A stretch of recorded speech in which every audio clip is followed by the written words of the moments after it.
This Antarctic season, Europa will be doing 5 trips down to Antarctica, the first of which will be starting in the Falkland Islands. Now these are a pretty special part of the world. I would say they're quite understated. They've got amazing white sandy beaches, nesting albatross, and what I think is very bizarre is sheep sat beside penguins, which is always a funny sight. Then it will be time for the first ocean crossing section of this journey. About 6 days from the Falkland Islands to South Georgia. We're going across the part of the North Scotia Ridge, so it's a very biologically rich part of the water where you've got really deep waters coming up to really shallow waters. So you have opportunities for seeing all sorts of wildlife, from whales and albatross to smaller birds as well. So this is fantastic to see once you're out on watch. You'll also spend so much time out on deck or whilst you're on lookout and helm, so you'll have the opportunity to feel as the temperature changes. Then we come to South Georgia. So South Georgia is a spectacular place to arrive at, and what better way to do it than on a sailing ship. Here the mountains are high up into the clouds with the glaciers around them.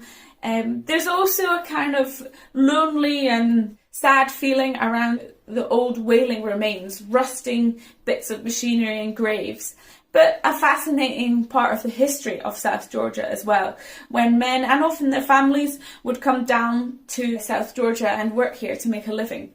Then is the next part of the journey, when you're heading from South Georgia to the Antarctic Peninsula. This section is about 9 days, and again a wild section of water. You've passed by the oasis of life in South Georgia and you cross the next section of ocean. The Weddell Sea has a lot of remarkable stories around it, not just the ones that first come to mind, but also some less well known.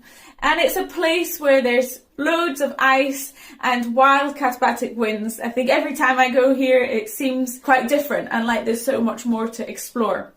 The final leg of the journey is going to Ushuaia, and this is a time when it's a challenging, famous stretch of water, but you will reflect and think back on the trip, which is lovely to have the time to do. For this journey, I would say we're in a time where it's at its optimum. We're in an era where the past, it's been much more dangerous, and the future, it will be much more explored and lose this wild element. So I think now is the best time to go on this journey.